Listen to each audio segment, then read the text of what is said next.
Break के बाद आप सभी का स्वागत है सी न्यूज भारत में। नमस्कार, मैं हूं रत्ना। आइए रुक करते इस खबर की ओर। कलेक्टर के स्पष्ट आदेश के बावजूद अवैध राष्ट्रीय लॉटरी ठाणे शहर की गलियों में धड़ल्ले से चल रही है। सामाजिक कार्यकर्ता इरफान कुरैशी ने आरोप लगाया कि पुलिस प्रशासन आंखें मूंदे बैठा है और युवाओं का भविष्य इस अवैध जुए में तबाह हो रहा है। ठाणे शहर में रातों रात अमीर बनने के लालच के तहत राजश्री लॉटरी का अवैध रैकेट खुलेआम काम कर रहा है। युवाओं को जुए की लत में फंसाकर उनका भविष्य खराब किया जा रहा है। इरफान कुरैशी ने इस अवैध धंधे के खिलाफ कलेक्टर से पत्राचार किया और इसके बाद कलेक्टर ने लॉटरी बंद करने का अंतिम आदेश जारी किया, लेकिन जमीन पर हकीकत ये है कि लॉटरी अब भी चालू है। कुरैशी ने बताया कि हमने कलेक्टर का आदेश पुलिस को दिया और सबूत भी उपलब्ध कराए, फिर भी कोई ठोस कार्रवाई नहीं हुई। युवा बर्बाद हो रहे हैं, परिवार टूट रहे हैं, सरकार को राजस्व का नुकसान हो रहा है, जबकि अवैध कमाई करोड़ों में जारी है। नाराज सामाजिक कार्यकर्ता ने पत्रकार परिषद में पुख्ता सबूतों के साथ बयान देते हुए पूरे रैकेट पर तुरंत कार्रवाई की मांग की और प्रशासनिक संरक्षण की आशंका जताई। क्या नाम है आपका? मेरा नाम इरफान कुरैशी है। मैं एक सोशल वर्कर, सोशल एक्टिविटीज़ हूँ। जैसा कि इरफान कुरैशी साहब, आप बताएंगे कि आपने ये पत्रकार परिषद क्यों लिया? मैं पिछले कई महीनों से एक अवैध कारोबार के सिलसिले में कलेक्टर ज़िलाधिकारी में मैंने कंप्लेंट की है और हमारे गुना शाखा में डीसीपी साहब को कंप्लेंट की है, जॉइंट कमिश्नर ज्ञानेश्वर चौहान जी को कंप्लेंट की है, थाने के पुलिस आयुक्त को मैंने कंप्लेंट की है। ये जो कारोबार है ये अवैध ऑनलाइन राजश्री लॉटरी के विषय पर है, जो पिछले कई वक्त से मैं इस चीज़ को, शिकायत को लेकर इन सभी विभागों में फॉलोअप ले रहा हूँ, लेकिन कहीं पर भी मुझे अब तक इस मेरी दी हुई कंप्लेंट पर, मेरी दी हुई शिकायत पर कोई भी कार्रवाई नहीं की गई। तो मैंने ये आखिर में कंप्लेंट राज्य श्री आयोग जो लॉटरी का जो मेन विभाग वाशी एपीएमसी में है वहाँ पर जाकर मैंने दी, तो उन्होंने सीपी साहब को 23 दिसंबर 2025 को एक ऑर्डर जारी किया जिसमें ये लिखा गया है कि आप जितना जल्दी से जल्दी हो सके ये ऑनलाइन लॉटरी राज्य आयोग के ऊपर कार्रवाई की जाए और इसे बंद किया जाए। जैसे कि ऑनलाइन जो आप बता रहे हैं, तो आप हमारे दर्शकों को दिखाएंगे आप जो आपको वो इसकी तरफ से आपको लॉटरी की बंद का ये आवेदन मिला है? ये मुझे महाराष्ट्र राज्य लॉटरी की तरफ से आप देख सकते हो कि ये सीपी साहब की तरफ, सीपी साहब को दिया गया है और एक कॉपी इसी विभाग ने मुझे भी दिया है एक एक्नॉलेजमेंट के तौर पे, और ये मैं आपको बता रहा हूँ। और थाना ज़िला जो कलेक्टर ऑफिस में मैंने महसूल विभाग के अंदर भी ये लेटर दिया हुआ था 2023 में, और आप देख सकते हो ये लेटर। इन्होंने भी एक ऑर्डर जारी किया था और इन्होंने कमिश्नर साहब और डीसीपी साहब से भी बात इन्होंने कर चुकी है। उनका ये लेटर है, 2 मरतबा इनका मुझे लेटर आया गया। आप ये पहले लेटर दे सकते हो, 13/10/2025 को एक आया हुआ है, ये देखिए।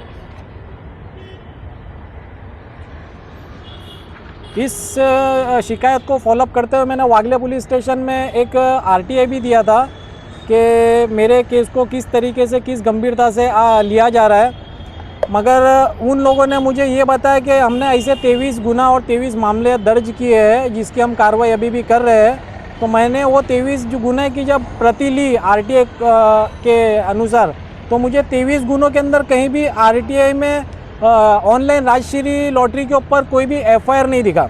जितने भी एफआईआर मुझे मिले सब मतलब गेमिंग जोन के जो जुआ सट्टा जो पत्ते खेलते हैं रास्ते में या कहीं चौराहे पे, उन लोगों के विषय के अंदर मतलब उन लोगों के ऊपर मामला दर्ज किया गया है। राजश्री लॉटरी के ऊपर मतलब ऐसा कोई मामला मुझे वागले स्टेट पुलिस स्टेशन में। आपको ये लगता है कुरैशी साहब के पुलिस प्रशासन इसमें अनदेखा कर रही है? जिस तरीके से मैंने ये 4 से 5 महीने से मैं ये केस को, मेरा मुद्दा है राजश्री लॉटरी को लेके मैं केस जो फॉलोअप कर रहा हूँ, ये मुझे अब तक ऐसा लग रहा है कि मैं प्रशासन से उम्मीद करूँ या मुझे कानून पर पूरा भरोसा है, लेकिन आज मैं हमारे गुने शाखा जोन के डीसीपी साहब के पास गया, उन्हें मैंने कॉल भी किया कि सर मैं आपसे मिलना चाहता हूं, और मैंने उन्हें आज एक लेटर भी डिस्पैच किया है जिसके अंदर ये लिखा गया है कि अगर आप सर कार्रवाई नहीं करते हो तो मैं तत्काल ये जो भी है मैं ये मीडिया के माध्यम से ये चीज़ को मैं हाईलाइट करूंगा। ये आज ही मैंने लेटर दिया हुआ है, आप देख सकते हो, ये आज ही एक्नॉलेजमेंट लिया है। जैसे कि इरफान कुरैशी साहब, आपने कानूनी प्रतिक्रिया को पूरा मुकम्मल करने के बाद भी अभी तक के कोई किसी किस्म की कार्रवाई नहीं की गई। आपने जैसे कि बताया कि 5 महीने कंप्लीट हो चुके हैं, तो कहाँ पर ये थाना के अंदर कलवा मुमरा विभाग और तुम्हारा जो एरिया है दीवा। दीवा, तो कहाँ तक कि ये इनके कम से कम कितने अवैध धंधे चल रहे हैं बताएंगे हमारे देखिए दर्शकों इसमें ऐसा है सर जी कि एक मरतबा जब मुझे 23 FIR वागले स्ट्रीट पुलिस स्टेशन से जब प्रोवाइड किया गया था, तो उसमें जब मुझे राजश्री ऑनलाइन लॉटरी का कोई भी FIR नहीं दिखा, तो मैंने 2 या 3 दिन बाद कंट्रोल पर एक कॉल किया जो वागले स्टेशन से बहुत ही नज़दीक में ऑनलाइन लॉटरी के ऐसे 5 अवैध धंधे हैं। तो एक लॉटरी के कारोबार का मैंने GPS फ़ोटो भी उतारा और मैंने कंट्रोल पे कॉल किया। कंट्रोल पे कॉल करने के 2 घंटे तक वहाँ पर कोई भी पुलिस विभाग का कोई भी कर्मचारी नहीं आया और 2 घंटे बाद जब मैं पुलिस स्टेशन जाता हूँ और उसी कांस्टेबल से बात करता हूँ तो वो कहता है कि मैं वहाँ पर गया तो दुकान बंद था। अब वो मुझे फ़ोन पे कुछ कोऑर्डिनेशन इस तरीके से कर रहा था कि भाई दुकान कहाँ पर है, हमको दुकान नहीं दिख रही है। तो जब आपको खुली दुकान जब नहीं दिख रही तो आप ये कैसा कह सकते हो कि हम गए तो वो दुकान बंद थी। तो मुझे ऐसा लग रहा है कि इसमें डिपार्टमेंट के कुछ ऐसे अधिकारियों की भी बहुत ही भारी सांठ-गांठ है, जिसकी वजह से ये थाने के अंदर तकरीबन 250 से 300 दुकानें अवैध तरीके से ये राजश्री ऑनलाइन लॉटरी की चलाई जा रही है। जैसे कि परिवार के अंदर कई लोगों का बताया जा रहा है कि उनके घर में भी कोई चोरियां हो रही है और लोगों का मेन आपका कारण बताए कि राजश्री जो लॉटरी है ये बंद होना चाहिए। हमारे पास ऐसी कई शिकायत हमारी संस्था के अंदर आई जो कि घरों में जिसकी बहन की शादी थी तो वो व्यक्ति ने अपने घर का सारा पैसा ये उम्मीद के अंदर वो राजश्री ऑनलाइन लॉटरी में लगा दिया कि अभी मैं जीत जाऊंगा। ऐसा करते हुए उसने 2 से 2.5 लाख रुपया मतलब पूरा राजश्री लॉटरी में लगा दिया।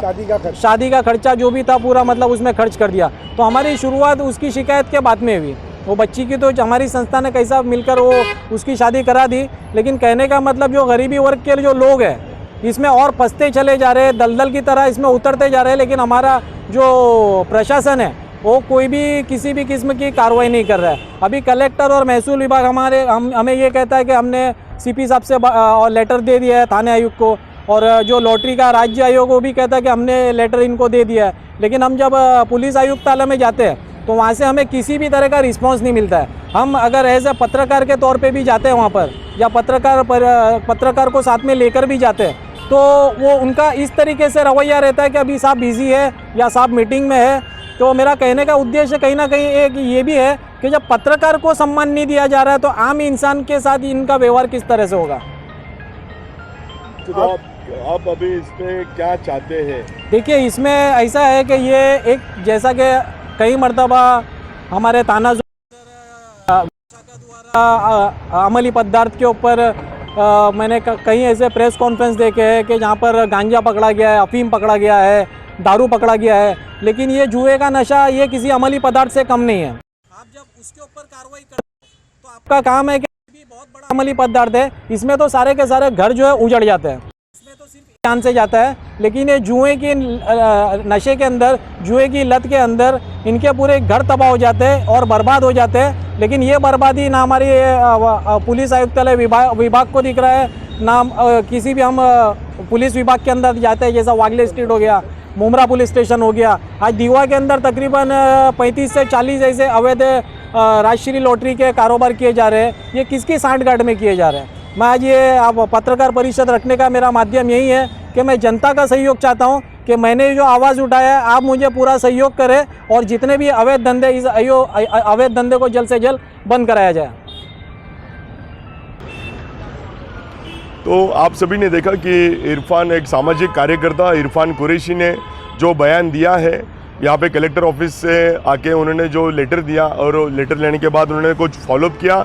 राजश्री जो अवैध तरीके से जो लॉटरी चल रही है ठाणे शहर में, ठाणे शहर नहीं बल्कि ठाणे शहर के अनेक तालुके के अंदर उन्होंने जाल बिछा कर रखा है जिस तरीके से, तो उन्होंने उसके सब एविडेंस और उसके पेपर्स सब जमा करने के बाद उन्होंने इस कार्रवाई करने के लिए जो कलेक्टर से फॉलोअप किया है और पुलिस डिपार्टमेंट से जो सी अपना ये कार्रवाई करने के लिए जो कनेक्ट जो भी डिपार्टमेंट है वो डिपार्टमेंट से उन्होंने जो फॉलोअप किया है उनको क्या रिप्लाई मिला है इसका, तो आपने देख लिया कि उनका इसके ऊपर क्या बयान था।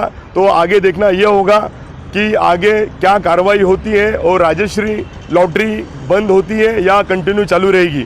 सी न्यूज़ भारत में साबिर शेख, ठाणे शहर। ठाणे में अवैध राजश्री लॉटरी का रैकेट कलेक्टर के आदेश और सबूतों के बावजूद सक्रिय है। सामाजिक कार्यकर्ताओं ने पुलिस और प्रशासन से तत्काल कार्रवाई की अपील की है ताकि युवा पीढ़ी को जुए की गिरफ्त से बचाया जा सके। इस रिपोर्ट में फिलहाल इतना ही। देश और दुनिया की तमाम बड़ी खबरों के लिए आप देखते रहिए सी न्यूज़ भारत।